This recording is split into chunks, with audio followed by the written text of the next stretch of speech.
We don't need an introduction. Your boy is back. And today he's going to be showing you how to build a sick upper chest. Full workout in the description below. Let's hop into it.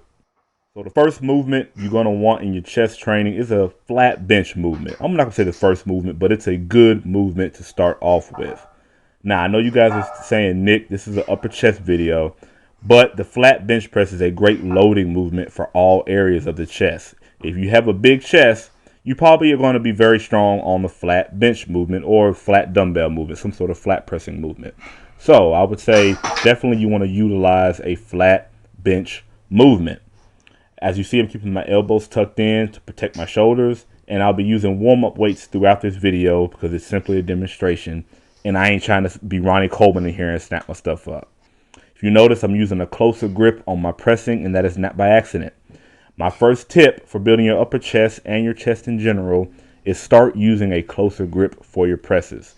Many people think that, the close grip bench press is only for the triceps, but in reality, it actually takes the chest through a greater range of motion, which will not only hit your triceps better, it will actually grow your chest and increase your chest strength better. I recommend a grip that's about shoulder width or slightly outside of your chest. So you definitely ain't got to go as close as I'm going. I'm going this close just due to having shoulder issues over the years. But I would definitely say you do want to go about shoulder width apart or maybe slightly outside of shoulder width apart. So tip number one to build massive pecs is use a closer grip on your flat bench presses. The next tip I have for you guys is in regard to intensity. This is probably the most important tip in the whole video. If you really want a big upper chest, you need to start taking your sets to failure or at least within a rep of failure. Here's an example.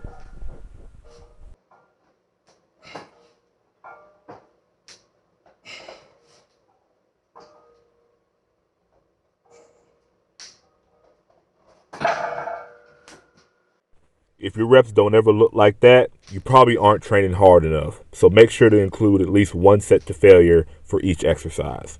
Now the next movement I have for you guys is an incline barbell press. With this movement, notice I'm using a close grip and I'm focusing on bringing the bar as close to my chest as possible, so no half reps. I'm doing a little bit of a soft lockout, but if you want to fully lock out all the way, be my guest. Alright guys, that takes me to my next movement, and that is the incline dumbbell press. But we're going to be doing it a little bit differently. We're going to embrace the stretch on the side and on the bottom. Notice I'm keeping my elbows tucked in. I'm not pressing with my elbows flared, as that will jack your shoulders up. Elbows tucked in, embracing the stretch at the bottom, as that, like I said earlier, is where most of the muscle is built. It's not built in the contraction. It's mostly built in that stretch, in that bottom portion. So make sure on your incline presses, you're coming all the way down with your dumbbells and at least trying to either touch your chest or at the very least get a good stretch. Make sure the progressive overload, you can either do this exercise or the incline barbell exercise or both of them. Progressive overload and your chest will grow. Well guys, I hope you've enjoyed this video. Don't forget to like, comment, subscribe. We've got a new beginner mass program. If you want to take your mass to the next level, pin comment below.